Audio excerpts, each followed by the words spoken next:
Hello and welcome to the podcast by Astitva Prakashan. Today we are joined by Miss Sarita Sharma, ma'am.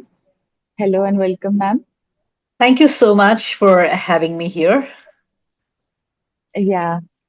Today she is joined for her release on The Clouds I Ate. So, starting off, ma'am, what does the title mean and how did it came up to you? Well, if you have ever been to some of the northeastern states, I live in the northeastern part of India. So, if you've been to some of the northeastern states, especially Arunachal Pradesh and Meghalaya, there are some places where the clouds actually you can actually reach the clouds. The clouds are so low lying, or you are in such an altitude where the clouds are all around you, and then you can literally like pluck the clouds and eat them. So I had gone to a place named Dirang in Arunachal Pradesh, and I was mesmerized by the clouds that were all around me, and I could actually, touch the clouds, and as if I opened my mouth, it was as if the clouds, I could eat the clouds, and that's how this phrase just came to me. And when I was writing something, there in that line, and the clouds I ate came up while I was writing, and that is how I thought that okay, this should be the title of my uh, new poetry collection. So that's how I zeroed in on that title. Okay, ma'am. And what was the inspiration behind writing this book, ma'am? Well, I can't say that there was one particular inspiration.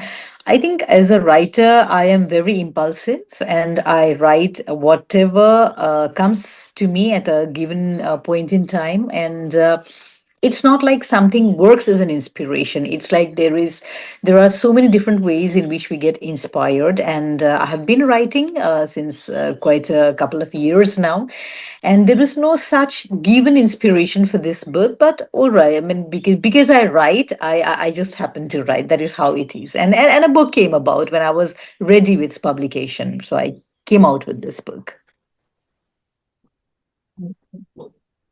Your poem speaks about hunger for love and touch. What does the emotional hunger represent in your writing?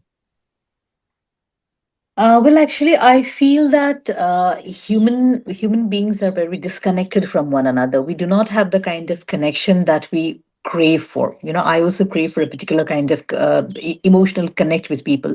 You also crave the same. Every human being does. But even if we crave for a particular emotion, we cannot give back that emotion to the other person. I think we are so obsessed with ourselves or with technology or with our own growth that somewhere down the line we forget that ultimately it is human connection that is all that is required of of every one of us. So I have very acutely felt that, and I have often been because I think of things very sensitively, and I think I'm very emotional that way, and I have a little different perspectives than the regular perspectives. I have often been misunderstood by my friends, and I have often been put in a situation where they do not understand my emotions, or maybe I'm not in a, I cannot express my emotions well. And that is, I think, that is the lack that finds expression through my lines. I mean, I talk of human lack, I talk of dissociation, how when old age strikes us, then, we become so isolated from other people. So if there is an old person in your house, you will understand that, because we hardly have time for the old. We are so obsessed with the new. We are so obsessed with what's coming up in our own lives. Everyone is so caught up in their life battles that we hardly have time for one another. And I think that is the gap that I explore in my writings. It is how it has happened with me always. Ma'am, many lines feels very personal and intimate. So, were they drawn from your own life, or what was the what's the story? Uh, I think every writer will have almost the same kind of experience. We are a mix of what goes within us and also what we see and what we perceive from the lives that are there lived around us. So I think in my case also it's the same. I mean, there are some of the feelings may be personal, or some of them are things which were personally perceived by me. I saw something in someone else's lives, and then I thought of it so personally that it became a part of me. But whatever it is that I write about or I talk about has to be something which has touched me personally. It may not have happened in my own personal life, but it has to be something which has touched me enough so that I can actually talk about it or write about it. If it doesn't touch me that way, I cannot talk about it. So if it's a rainy afternoon and I feel so good about the whole rain thing and all the whole environment, then it'll touch me enough to talk about it or write about it. So even though this has nothing, this is not a biographical book, and biographical poetry, but yes, these are things which I may have experienced at some point in time. These things that may have touched me when I moved about in life. So, yeah, somewhere this is a personal thing for me. It is. Ma'am, the tone of the book feels very quiet yet very deeply powerful. So, how do you approach writing such emotionally intense poetry? I am very intense. Emotionally, I'm a very intense person. People who are close to me will say that I feel everything intensely. I'm an overthinker. I think most women are, and most writers also are. So when I overthink, obviously, a lot of things, play in my mind, and then things come out in ways which I also do not perceive. Nothing in my book is structured that way. I do not structure, I do not sit down and think, today I will write a poem on this particular topic. That doesn't work with me. Even when I'm writing prose, because I'm working on my short story collection. Even when I'm writing prose, I do not write in a very structured kind of a way. I do not have themes set in advance. So it's like writing on the go or extempore writing for me. It is always like a process whereby I'm improvising as I write, and I'm writing as is dictated by my emotions within. So I think whatever I feel or however I feel is what I have written in this book or in any of my writings. Emotions will always be there because I'm a very, very intensely emotional person. Ma'am, you mentioned silence, loss, moments, and forgotten stories in the description of your book. Why does these themes matter to you so much? Silence, I think, between relationships, sometimes silence is important, and sometimes the silence grows into something which becomes very, very uncomfortable. So, silence, as I have seen, sometimes it is so welcome, and sometimes it becomes very heavy. So silence is one theme which finds again and again finds a lot of resonance with me, and that's why you'll see a lot of silence in my pauses, gaps in my writings. The other thing which you spoke about is, I think, forgotten memories.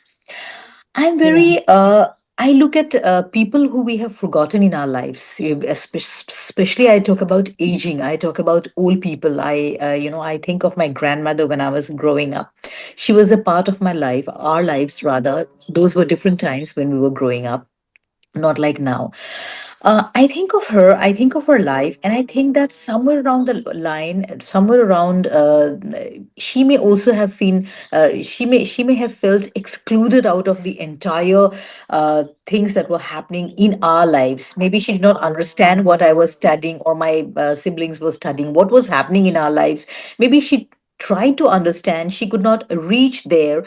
So somewhere along the line, even if we were very much with her and we always were together, but somewhere she was excluded. It will happen tomorrow. When I grow old, I'll not be able to keep pace with the new generation. I'll not be able to keep pace with my grandchildren's generation, and I'll be left alone.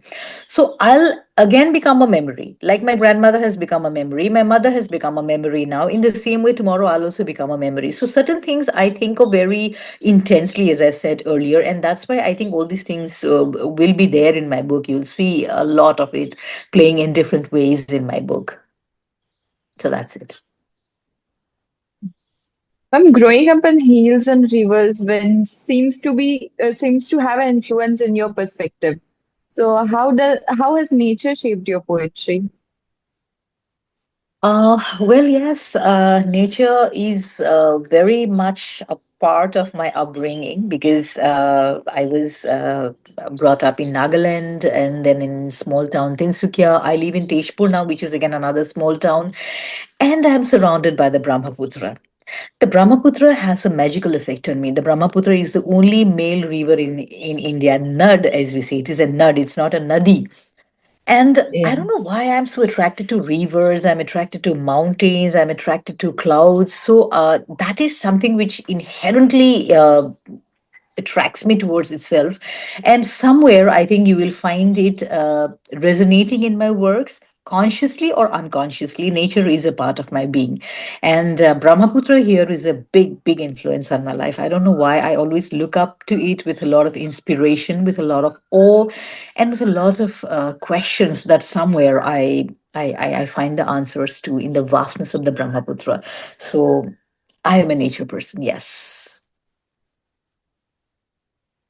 Ma'am, when do you realize that poetry is the best way to express your thoughts, feelings, and emotions? Actually, I never realized it that way. I started writing. I used to write from a very young age, so it was just like mindless pottering. I just used to turn out my words into poetry, and I took up serious writing from the year 2016 or 17 when people started reading me, and then they started saying that okay, you should publish your works. But my first collection was not poetry; it was a collection of short stories in English. So that's where I began my journey, and then. I also wrote poetry. I have also just finished writing a fiction, and somewhere I'm attracted towards poetry because I feel that every human being, we all originated from words, right? We all had, it all began with songs and dances. It was not prose literature that we began with. So I think that primitive instinct is still there in me, and people say that I am a better poet than a prose writer. I don't know. Uh, I when I think of myself as a writer, I do think that yes, I'm more of a poetry person, and even in my prose, I think you will see a lot of poetry reflected. So I don't know how it happened. I do read a lot of poetry, but then I think I have a different flair. I have a different way of doing things altogether. I do not. Subscribe to certain traditional beliefs of poetry. I just write as and when it comes and as and how it comes. Many readers say that poetry helps to heal them. So, do you see the clouds I ate in the form of emotional healing for yourself or more of a readers? Yes, I think literature has a lot of healing powers in it. Like I discovered the beauty of literature since a very young age. My parents have been voracious readers, and they have always encouraged us to read books, different literature, different genres. And ever since, I have always found my solace in books. And of course, we were growing up at a time when there was no other distraction for us. There was nothing that we, as a time pass, it was reading that we used to do. And I was so influenced by the books that I read. And especially after I lost my mother in the year 2017, when I read the Gita. Now, if you see Gita, it is a book of verse. Even though it is a religious book for us, but if you see it purely as literature, it is a book of verse. When I read it, there was so much of healing in it for me. In fact, all of us, we are five siblings, we used to sit together and we used to read the Gita. We used to sing it in a particular way, which is done in our side of the country. So when we used to sing the Gita, it gave us so much of solace, so much of healing. And even later in my life, you'll see a Gita in my study table, in my bedroom, everywhere. I read the Gita very often. So I think any kind of literature can be healing. The Clouds I Ate was a healing process for me. Of course it was. And I'm sure that people who read it will definitely find resonance with it. They'll definitely see a part of themselves explained somewhere in the words. They will find themselves here, or they will find a small part of the memory tucked away somewhere in one of the poems, or they will find their own parents here, their own grandparents here. There is so much for everyone in this book. And I feel that, yes, when you look at literature in that way, literature has the power of healing. And definitely the Clouds I Ate also has power to heal hearts. Ma'am, while writing these poems, were there any poem which was very difficult, or were there any part which was difficult for you to write? No, as I said earlier, I have never been a very structured kind of a writer. I have never got up in the morning thinking that, okay, fine, today I'm going to write a poem on this particular topic, or today I'm going to write a few lines on this particular topic. It has never worked that way for me. When I'm sitting, I'm moving somewhere, I'm doing something, maybe I'm cooking. In those random moments, I'm hit by random thoughts, random expressions, and that inspiration works for me. I'll just go and scribble down something, and on the basis of that inspiration, I will later on move on to a full-fledged poem or a story. That is how I have always done. I have missed out on a lot of work also because I am so random and not structured at all. So that way, nothing was difficult here. Yes, but the first poem that I wrote here, the first one, of atonement, is a lovely poem. There are a few. It is just like a story. It's a story of betrayal. It's a story of uh, atonement. So I think that was one poem which, when I was writing, a lot of things came into my mind. A lot of people's lives came into my mind, and I feel that I have put a lot of effort in writing that particular poem rather than any other poem. So if it comes to effort, yes, I did put writing of atonement, and the others are more inspired, momentary inspirations. How do you balance vulnerability and strength while writing such deeply emotional work? Vulnerability and strength, you said, right? Yeah. I think that is what most women do. We are always balancing vulnerability and strength in our own lives, and while writing also, a lot of things happen in a writer's mind. So many things cannot be explained to the t. Like when I write my poems, as I said earlier, certain things happen on their own. Even when I was writing my fiction, I saw that my characters were moving on their own. So I think a lot of that's why it is said that writing is gifted. It's a talent which not everyone possesses. It's something which you can read a lot of books, you can do a lot of study or research on a particular topic, but then the beauty of your writing, the vulnerability and strength that you spoke of, the balancing of words and emotions, the sensitivities at play. I think certain things are inherent, certain things are inherited through generations. And that is how I would say. I mean, I haven't done anything consciously like, okay, I'll be strong here, I'll be vulnerable here. Nothing of that sort. But when writing, you are vulnerable because you are exposing your own emotions and also the perceived emotions. And at the same time, you are very strong because you are talking about something that close and personal to yourself. So that is how I think that strength and vulnerability part comes about in writing. That's amazing, ma'am. And what kind of emotion or reflection do you hope readers to experience while they read The Cloud I Ate? I'm sure that they will find a part of themselves somewhere, even if it is one word or one line. It definitely will resonate with everyone out there. I firmly believe that there will hardly be any reader who will say that, oh no, I mean, this doesn't work for me or it doesn't resonate with me.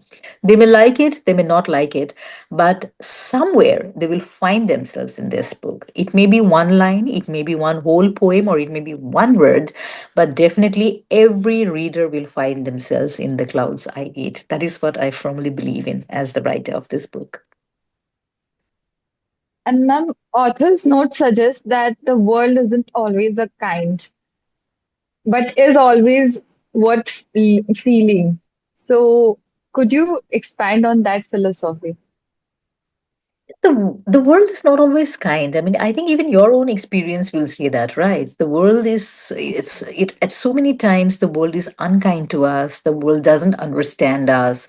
The world is competitive. It will survival of the fittest, as you say. And where will the people who are not fit go? Where will the people who are old go? Where will the children go? Where will the people who are marginalized go? So I think about all of these people, and that's why I feel that the world is not kind at all.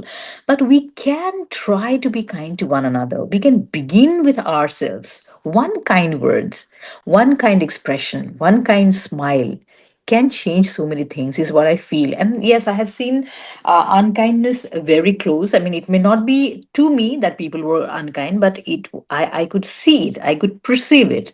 I could understand that, coldness in people. Again, as I say, it may not be something which I have experienced, but I have seen it. I have seen it so closely that, I feel that it's high time that we were kind to one another. So that's why I write it. Less judgment to have, let's judge one another less, and let's just try to be more kind to one another. And finally, ma'am, what advice would you give to the young poets who, or those who want to start writing poetries, those that are emotional, that are like very personal or very intimate? Yes. I think we should write what and how we feel. There shouldn't be any comparison between writers. Some writers will make a lot of money, some writers will not make money. Some writers will be published by big brands, some writers will not be published. But it doesn't mean that we cease to become writers. Some of us will be read and appreciated, some of us may not be read. But still, our work is to keep writing and to be true to ourselves. Nowadays, ChatGPT does a lot of work, it writes for us, you know. But that is Yeah. ChatGPT's poem, that is not your poem. Your story can only be told by you and in your own words. You will have a unique way of expressing things. It will be very different from me. We may be experiencing the same kind of emotion. You may also be experiencing unkindness. I may also be experiencing unkindness. But then your way of putting it down, your choice of words, your choice of style, imagery may be completely different from mine. So be true to yourself. Understand yourself first and then write whatever comes to your mind. Own your talent. Reading others will definitely give us a boost. But at the end of the day, when you sit down to write, it is your own emotions that are going to help you. It is your own word stock that is going to help you, and it is your own style that is going to help you. So never forget yourselves. Think of your own emotions. Be true to yourselves. And that is the only suggestion that I can give to upcoming writers. Be true to yourself, keep writing, and don't think about what writing brings to you, what values you will get through writing. I mean, what money you are getting, or what kind of name and fame you are getting. Just keep writing. So that spirit will take you places. And ma'am, what's your upcoming work? What are you working on? What can we get next from you? Well, my a collection of short stories is almost ready. So I should be, going into publication in another 2, 3 months. After that, my first work of fiction is also ready. So 2026 is going to be a very full year for me, in the sense that if everything goes off well, then I should be seeing two of my books out after this one. That's amazing, ma'am. And yeah, thank you so much, ma'am, for joining me today and sharing your insights, your inspiration behind the writing, behind the poems, actually. So thank you so much, and I hope to have you here again soon. Thank you so much, Astitva Publication, for having me here for doing this interview. And you were very, uh, you yourselves must have done a lot of homework. That's what it shows when it comes to your questions. So thank you so much for being a lover of literature, and for being such a wonderful host today. Thank you, ma'am. Have a good day. You too. Thank you. Bye bye.